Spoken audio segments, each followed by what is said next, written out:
সাদ্দাম ওই সময় প্রশ্ন করালে, সাদ্দাম তোমার জীবনের শেষ ইচ্ছা কি? কি খাবে, কি পড়বে?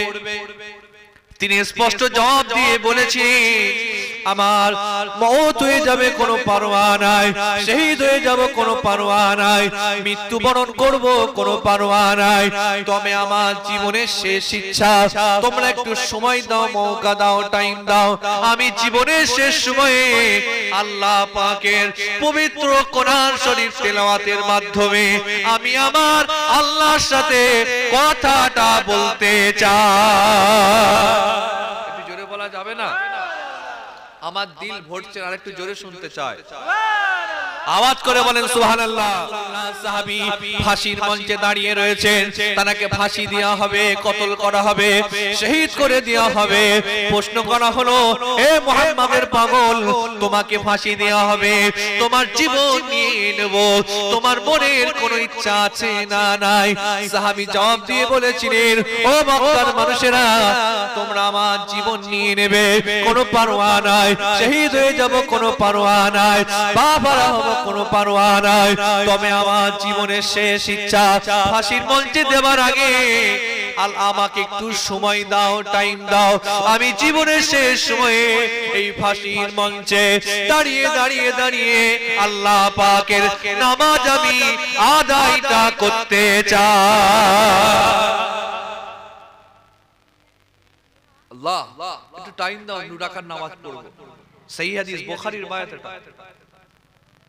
আল্লাহ নবী সাহাবী ওই ফাঁসির মঞ্চে দাঁড়িয়ে 2 রাকাত নামাজ আদায় করলেন। ওই নামাজটা খুব তাড়াতাড়ি পড়েছিলেন, এত তাড়াতাড়ি পড়েছিলেন, অত তাড়াতাড়ি নামাজ তিনি তার জীবনে কোনোদিন পড়েন নাই। নামাজটা শেষ করে সালাম ফিরে বলেছিলেন, এ মক্কার মানুষেরা, তোমরা কি ভাবছো নাকি আমি এত তাড়াতাড়ি কেন নামাজ পড়লাম? তোমরা কি জানো? এই জন্য পড়লাম যাতে তোমরা বলতে না পারো এই মুহাম্মাদের পাগলটা, মুহাম্মাদের ভক্তটা, মুহাম্মাদের দেওয়ানাটা হাসির ভয়ে দেরি দেরি করে নামাজ পড়ছে, এটা যাতে বলতে না পারো, সেই জন্য আমি আমার নামাজটা তাড়াতাড়ি আদায় করে নিলাম। আল্লাহু আকবার, কি ঈমান দেখেন। আমার নবী নামাজের ওয়াজ করেছেন, নবী পাকের সাহাবারা নামাজের ওয়াজ শুনেছেন। কেমন শুনেছেন দেখেন। আল্লাহর নবী সাহাবী যুদ্ধের ময়দানে দাঁড়িয়ে রয়েছেন, হুজুর রাসূলুল্লাহ সাহাবী ফাঁসির মঞ্চে দাঁড়িয়ে রয়েছেন, তাকে ফাঁসি দেওয়া হবে। সাহাবী দাঁড়িয়ে দাঁড়িয়ে বলেছিলেন, ও মক্কার মানুষেরা, তোমরা আমার জীবন নিয়ে নেবে, কোনো পারোয়া নাই, শহীদ হয়ে যাব কোনো পারোয়া নাই, বাপ হারা হব, মা হারা হব, কোনো পারোয়া নাই, পারোয়া নাই, তবে আমার জীবনের শেষ ইচ্ছা তোমরা আমাকে একটু সময় দাও, টাইম দাও। আমি জীবনের শেষ সময়ে এই ফাঁসির মঞ্চে দাঁড়িয়ে দাঁড়িয়ে আল্লাহ পাকের নামাজ আমি আদায়টা করতে চাই। আপনারা জানেন, যখন কোনো মানুষকে ফাঁসি দেওয়া হয় তার আগে প্রশ্ন করা হয়, তোমার জীবনের শেষ ইচ্ছা কি? করা হয় কি হয় না? আচ্ছা, আপনারা সাদ্দাম হোসেনের নাম শুনেছেন? কে বলেন তো? ইরাকের প্রেসিডেন্ট, যাকে আমেরিকা ফাঁসি দিয়েছে। এই আমেরিকা যখন সাদ্দামকে ফাঁসি দেয়, তার আগে জিজ্ঞেস করে, সাদ্দাম, তোমাকে ফাঁসি দেওয়া হবে, তা তোমার জীবনের শেষ ইচ্ছা আছে না নাই? কিছু আছে থাকলে বলো। এ তো সকলের জানা আছে, যখন কোনো মানুষকে ফাঁসি দেওয়া হয় তার আগে প্রশ্ন করা হয়, তোমার জীবনের শেষ ইচ্ছা কি? করা হয় কি হয় না? তখন সাদ্দামকে জিজ্ঞেস করা হলো, এই তোমার জীবনের শেষ ইচ্ছা কি? আচ্ছা, জানেন সে কি বলেছিল? সাদ্দাম বলেছিলেন, তোমরা আমাকে ফাঁসি দেবে কোনো পারোয়া নেই, জীবন চলে যাবে কোনো পারোয়া নেই, মওত হয়ে যাবে কোনো পারোয়া নেই, শহীদ হয়ে যাব কোনো পারোয়া নাই, তবে আমি সাদ্দাম বলছি, আমার জীবনের শেষ ইচ্ছা ফাঁসির মঞ্চে দেবার আগে আল্লাহর পবিত্র কোরআন শরীফ দাও। আমি জীবনের শেষ সময়ে আমার আল্লাহর পবিত্র কোরআন শরীফটা পড়তে চাই। একটু জোরে বলা যাবে না? আমার শ্যামনগর এলাকার ভাইয়েরা, আব্বারা বলেন, এই কোরআন শরীফ আমাদের ঘরে আছে না? অথচ কারা কারা কোরআন শরীফ পড়তে জানে না? হাত তোলেন তো।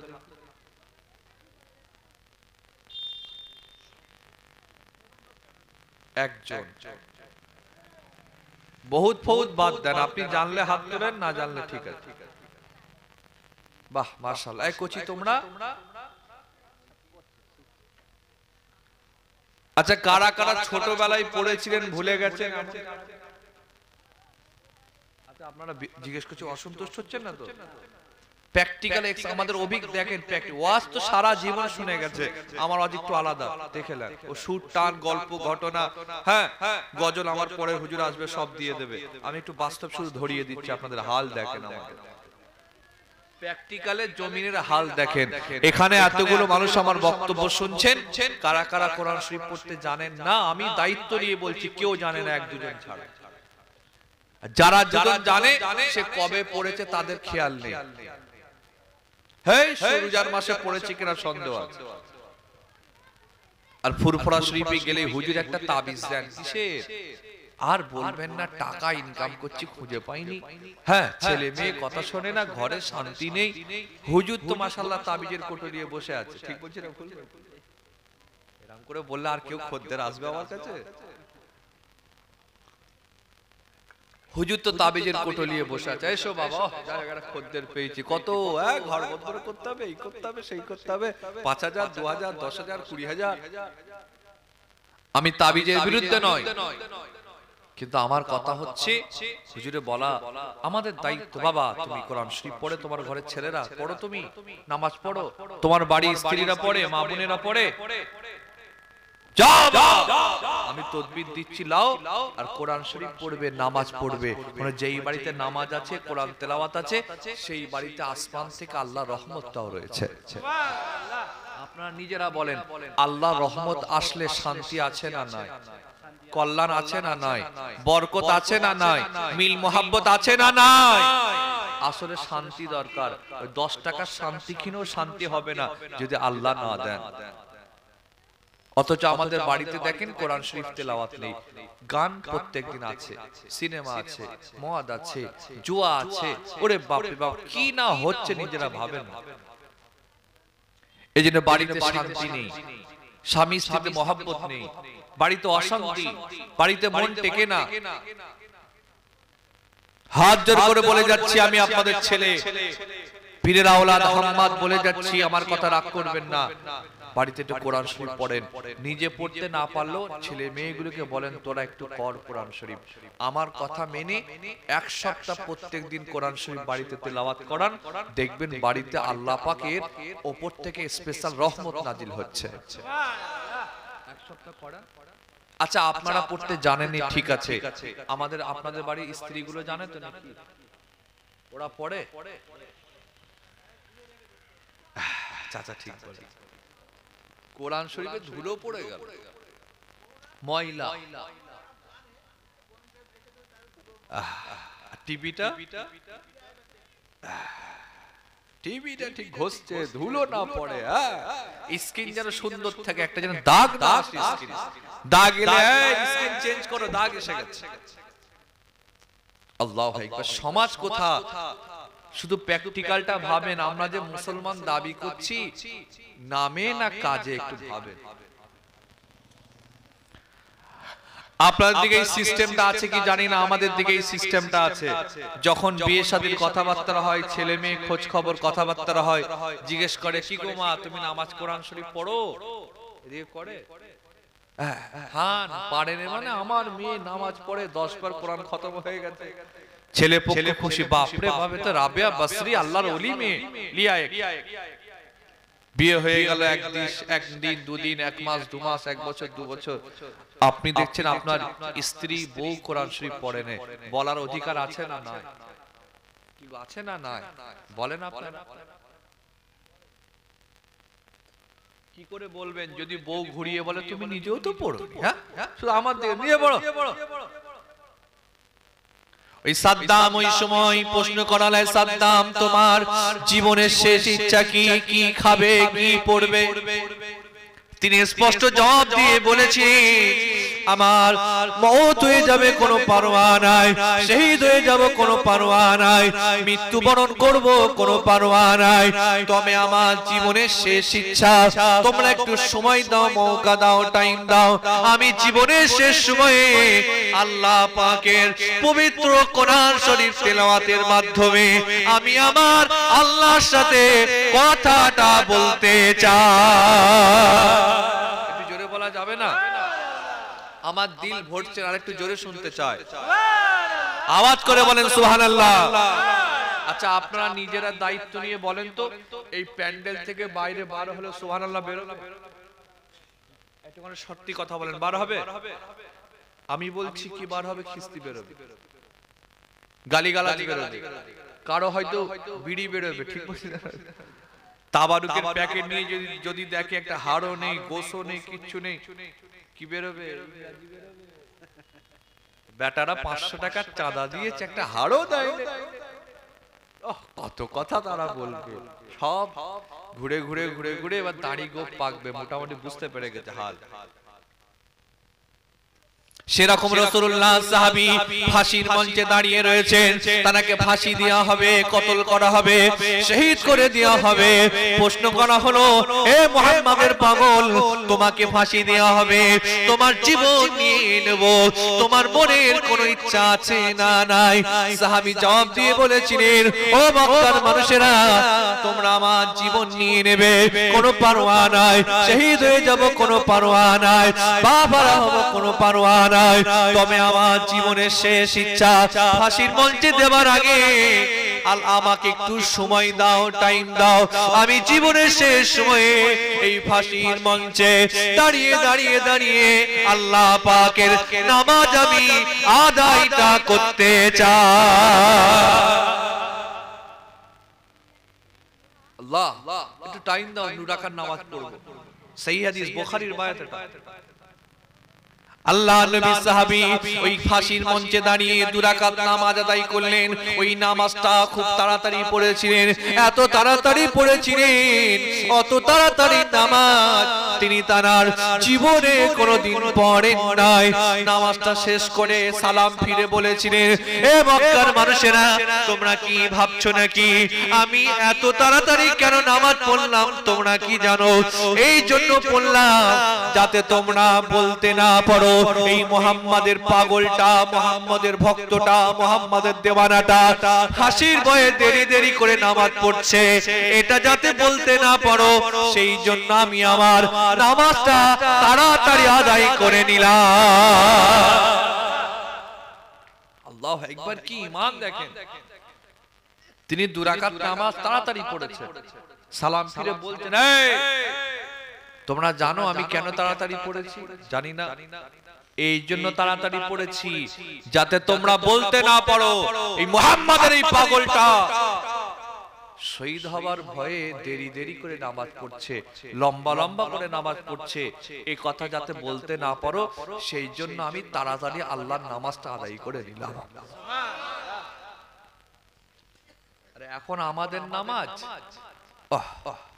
একে তো পড়ে না, তারপরও হচ্ছে তো কোরআন শরীফ তো জানে না। আচ্ছা, আপনারা যারা কোরআন শরীফ পড়তে জানেন না, তার নামাজ কি পড়ে? হ্যাঁ, কি বলে পড়েন? নামাজ তো পড়েন, জুমার নামাজটাই ধরেন পড়েন শুনলাম। যাই হোক, জুমার নামাজের 2 রাকাত জুমার ফরজ নামাজ, তাই ইমাম সাহেব যা বলেছে ওতেই হ্যাঁ লাগিয়ে দিয়েছেন। বাকি সুন্নত গুলো কি হয়? কমসে কম একটু শেখেন। আপনাদের গ্রামের ইমাম সাহেব আছে না নাই? কই ইমাম সাহেব? ইমাম সাহেব আমার কাছে 1 মিনিটে 5 মিনিটের জন্য আসেন। ইমাম সাহেবের কাছে আপনারা একটু দায়িত্ব দেন যে ইমাম সাহেব প্রত্যেকদিন আসরের পরে কি এশা পড়ে কি সপ্তাহে 2 দিন এশার নামাজ পড়ে আপনি আমাদের একটু টাইম দেন। আমরা কোরআন শরীফ শিখতে চাই, আমরা উযু শিখতে চাই, তায়াম্মুম শিখতে চাই, তাহাজ্জুদ শিখতে চাই, জি কি করে ফরজ গোসল আদায় করব এটা শিখতে চাই। এটা আপনাদের দায়িত্ব আছে না? না, ইমামের দায়িত্ব নয়, আপনাদের দায়িত্ব শিখে নেওয়া। ইমাম তো সপ্তাহে 2 দিন। ওটা ইমাম সাহেবের দায়িত্ব নয়, তাও তিনি বলছেন আপনাদের দায়িত্ব শিখে নেওয়া। আপনারা সিম্পলি শুনে নিন।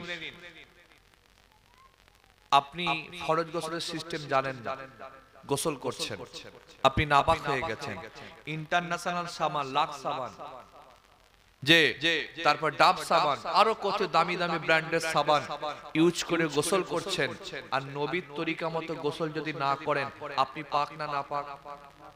সবাই মিলে বলেন নাপাক।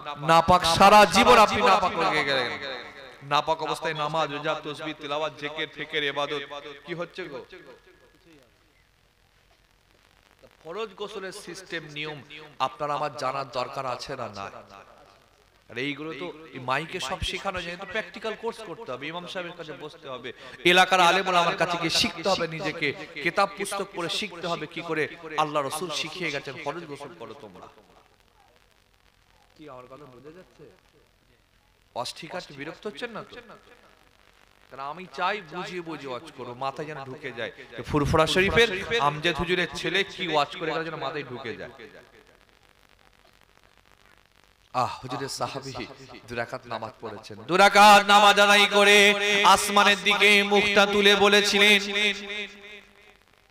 ও আমার আল্লাহ, আমার আল্লাহ, এরা আমার জীবন নিয়ে নেবে, কোনো পারোয়া নাই, শহীদ হয়ে যাব কোনো পারোয়া নাই, মৃত্যুবরণ করব কোনো পারোয়া নাই, তবে আল্লাহ আমার আর একটা মনের তামান্না, আর আমার নবীর দিদারটা হবে না, আমার নবীর পিছনে দাঁড়িয়ে নামাজ পড়ার হবে না, আমার নবীর চেহারা আর তো দেখা হবে না। ও আমার আল্লাহ, আমার জীবনের শেষ ইচ্ছা আমার অন্তরের অন্তঃস্থলের মুহাব্বতের সালাম মদিনায় আমার রাসূলুল্লাহ দরবারে পৌঁছে দেয়। সাহাবী কাঁদছেন, আল্লাহ আমার মনের শেষ ইচ্ছা আমার হুজুরের কাছে সালামটা পৌঁছে দেন, আর তো রাসূলকে দেখতে পাবো না। আল্লাহ নবী এই সময় মদিনার মসজিদে সাহাবাদের নিয়ে ওয়াজ করছিলেন, বক্তব্য রাখছিলেন, বক্তব্য রাখতে রাখতে ওয়াজ নসিহত করতে করতে আল্লাহ নবী হঠাৎ করে ওয়া আলাইকুম সালাম বলে কাঁদতে লাগলেন। আল্লাহ নবীর কান্না দেখে সাহাবাদের চোখ দিয়ে পানি গড়িয়ে যায়, আমার নবী কাঁদে, সাহাবারা কাঁদে। আল্লাহ নবীকে প্রশ্ন করলেন, ইয়া রাসূলুল্লাহ, ইয়া হাবিবাল্লাহ, কি ব্যাপার, আপনি কেন এমন করে কাঁদছেন? আপনি তো কখনো ওয়াজ করতে করতে এইভাবে ওয়া আলাইকুম সালাম বলে কাঁদেন না, আজকে কেন আপনি এমন করে কাঁদছেন? আমার নবী বলেছিলেন, ও সাহাবারা, তোমরা কি জানো না আমার একজন আশিক দেওয়ানা পাগল খোবায়ে ফাঁসির মঞ্চে দাঁড়িয়ে গিয়েছে। এই ফাঁসির মঞ্চে দাঁড়িয়ে বাপের কথা নয়, মায়ের কথা নয়, স্ত্রীর কথা, ছেলে পুলের কথা মনে না করে আমি রাসূলুল্লাহ আমার কথা মনে করে মুহাব্বতের সালাম দিয়েছে। এই মাত্র জিবরাইল শুনিয়ে গেল, আমি রাসূলুল্লাহ আমার সেই সাহাবীর মুহাব্বতের সালামের জবাবটা দিয়ে দিলাম। আল্লাহু আকবার। হুজুর বলেছিলেন, যারা আমাকে সালাম দেয় আল্লাহর ফেরেশতারা আমাকে শোনায়, আমি নবী স্বয়ং নিজে তাদের সালামের জবাব দিই। সুবহানাল্লাহ। একটু জোরে বলবেন না? এইজন্য বাবাজি হুজুরকে বেশি বেশি করে দরুদ শরীফ সালাম দেবেন। হাঁটতে বসতে চলতে, কি গো আমাদের তো কোনো কাজ নেই, আপনি এখান থেকে শ্যামনগর বাজারে যাচ্ছেন, ঢিপডিবা বাজারে যাচ্ছেন, হাড়োয়া যাচ্ছেন, লাউহাটি যাচ্ছেন, সারা রাস্তা তো একা, মুখ তো আপনার বন্ধ, আপনি তাসবিহ পড়েন, সুবহানাল্লাহ পড়েন, নবীর উপর দরুদ দেন, নবীকে সালাম দেন। যে যত বেশি রাসূলকে দরুদ সালাম দেয় সে তত বেশি আমার নবীর কাছের মানুষ হয়ে যায়। যে যত বেশি নামাজে পড়ে সে তত বেশি আমার আল্লাহর কাছের হয়। যে যত বেশি দরুদ সালাম দেয় সে তত বেশি আমার রাসূলের মুস্তাফার কাছের মানুষ হয়ে যায়। হাদিস পাকে আছে, যখন কোন মানুষ নবীকে সালাম দেয় ফেরেশতারা গিয়ে বলেন, ইয়া রাসূলুল্লাহ, ভারতবর্ষের পশ্চিমবঙ্গের ওই এলাকার অমুকের ছেলে অমুক আপনাকে সালাম দিয়েছে, আপনারও নাম হবে আর আপনার বাপেরও নাম হবে। কথা আমার বুঝছেন? আমি যদি সালাম দিই, ফেরেশতারা বলবে ইয়া রাসূলুল্লাহ, ভারতবর্ষের পশ্চিমবঙ্গের অমুকের ছেলে অমুক, আমার আব্বার নাম ধরে বলবে, হুজুর অমুকের ছেলে অমুক আপনাকে সালাম দিয়েছে। আল্লাহর নবীর কানে আপনারও নাম যায়, আপনার আব্বারও নাম যায়। প্রত্যেক যদি আপনি 100 বার নবীকে দরুদ সালাম দেয়, 100 বার রাসূলুল্লাহর কাছে ফেরেশতারা আপনার নাম, আপনার আব্বার নাম পৌঁছে দেয়। কথা বুঝছেন? এই শুনতে শুনতে যদি আপনার নামটা হুজুরের স্মরণে এসে যায়, আপনার কথা যদি হুজুরের খেয়াল এসে যায়, সে একটা পাগল আছে রে, রোজ আমাকে দেয়, কি গো নসিবটা চমকে যাবে না যাবে না? একজন বাদশা ছিলেন, সুলতান আব্দুল হামিদ রাহমাতুল্লাহ তার নাম। উমাইয়া খেলাফতের একজন খলিফা ছিলেন, একজন আশিকে রাসূল ছিলেন। তার অভ্যাস ছিল প্রত্যেক দিন ঘুমাবার আগে আল্লাহর নবীকে দরুদ সালাম না দিয়ে তিনি কোনোদিন ঘুমাতেন না। এটা তার প্রত্যেক দিন অভ্যাস, দৈনন্দিন জীবনের অভ্যাস। প্রত্যেক দিন রাসূলুল্লাহর উপর দরুদ সালাম দিয়ে তারপর তিনি ঘুমাতেন। তা কাজের ব্যস্ততার কারণে একদিন তিনি ভুলে গেছেন, খেয়াল নেই। হঠাৎ করে একটা পাগল লোক এসেছে দরওয়াজায়, ডাকছে, বলছে সুলতানকে বলো আমি তার কাছে ঋণী, তার থেকে আমি সে ঋণী আমার কাছে, সুলতানকে বলো, আব্দুল হামিদকে খবর দাও, আমি তার থেকে টাকা পাই, সে ঋণ নিয়েছে। আচ্ছা, পাগল লোক যদি বলে সুলতান আমার কাছে ঋণী, কেউ বিশ্বাস করবে? কেউ কোনদিন? সুলতান শাহেনশাহ সারা পৃথিবী রাজত্ব করতে সেই সময় আপনার উসমানীয় খেলাফত, সবাই তাড়িয়ে দেয়। বারবার সে চিৎকার করে, কত খবরটা সুলতানের কাছে পৌঁছেছে, সুলতান আব্দুল হামিদ একটা পাগল লোক এসেছে, দরজায় দাঁড়িয়ে দাঁড়িয়ে চিৎকার করছে অনেকক্ষণ থেকে। সে বলছে আপনি নাকি তার কাছে ঋণী, সে নাকি আপনার থেকে কিছু পায়। বাদশা বলছে এরকম তো, আচ্ছা ঠিক আছে ডাকো তাকে। পাগলটা এসে দাঁড়িয়েছে। সুলতান আব্দুল হামিদ বলছে বাবা আমি কি তোমাকে চিনি? বাবা আমার সাথে কি কখনো তোমার দেখা হয়েছে? জি না, হয়নি। তা তুমি বলছো আমি নাকি ঋণী, কি ব্যাপার? ওই সময় তিনি বলছেন সুলতান আপনাকে ব্যাপারটা বলছি শোনেন, আমি একজন ব্যবসায়ী ছিলাম, ঋণ করেছি, ঋণটা আমি মেটাতে পারছি না, খুব টেনশনে আছি। প্রত্যেকদিন নামাজ পড়ি, আল্লাহর কাছে দোয়া চাই, নামাজ পড়ি, আল্লাহর কাছে দোয়া চাই। আমার সাথে গত রাত্রিতে আল্লাহ রাসূলের সাথে দিদার হয়েছে। জোরে বলবেন না? রাসূলুল্লাহ আমাকে বলেছেন যাও আমার আব্দুল হামিদকে গিয়ে বলবে গত রাত্রিতে আমি রাসূল আমাকে কেন দরুদ সালাম দেয়নি, এই কথাটা বলবে।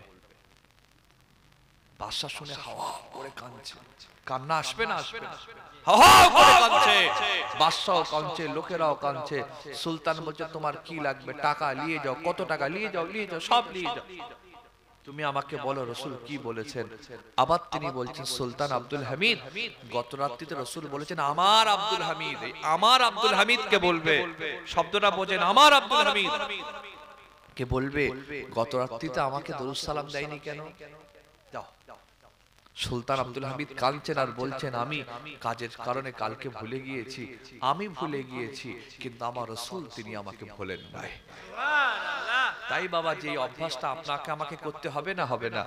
শুধু আপনাদেরকে জ্ঞান দিচ্ছি তা নয়, আমি আমজাদ হুজুরের ছেলে হাম্মাদ আমিকেও বলছি, বলতে হবে। পীর সাহেবের ছেলে বলে স্পেশাল কোনো ব্যাপার নেই, সৈয়দ খানদানের ছেলে বলে স্পেশাল কোনো ব্যাপার নেই। আমাকেও কবরে যেতে হবে, জবাব দিতে হবে, হিসাব হবে আমারও দায়িত্ব, কর্তব্য। রাসূলুল্লাহকে একটু বেশি বেশি সালাম দিও, যত বেশি সালাম দিতে পারবো তত তো রাসূলের কাছের মানুষ হয়ে যাব। আল্লাহু আকবার। ওই সময় রাসূলুল্লাহ সাহাবী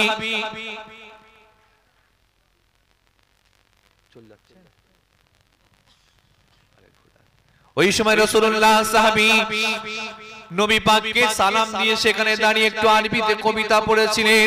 হুজুর বলেছিলেন লাস্তুহু বালিহিনা উখতিলু মুসলিমান আলা ওয়াই যামবিল লিল্লাহি মাসরাই ওয়া যাকা যাতুন ইলা আইয়াশা ওয়া বারিক আলা আওসালিম মিন মুমাদ্দাই আমার নবী সাহাবী সেখানে একটা কবিতা পড়েছিলেন হাজার হাজার লোক দাঁড়িয়ে রয়েছে সবাই প্রিন্স অফ সাইলেন্স তিনি কবিতা পড়ে বলেছিলেন মক্কার মানুষেরা তোমরা আমাকে শহীদ করে দেবে আমাকে কতল করে দেবে আমাকে টুকরো টুকরো টুকরো করে পৃথিবীর যেখানে ফেলে দিও না কেন আমার আল্লাহ পাকের রহমত সেখানে পৌঁছে যাবে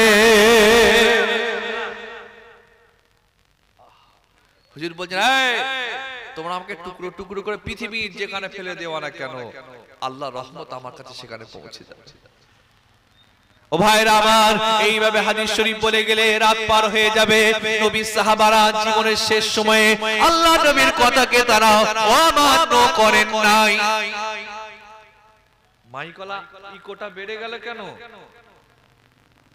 ওহ ইকোটা একটু কমাতে হবে মাইকলা এদিকে আমি যেই খানদানের ছেলে বংশের ছেলে অহংকার করি না আল্লাহ পাকের নিয়ামতের শুকরিয়া আদায় করে বলছি আমার পূর্বপুরুষ ইমাম হোসেন যখন কারবালার জমিনে জীবন যখন দিয়ে দিচ্ছিলেন হুজুর তিনি কি বলেছিলেন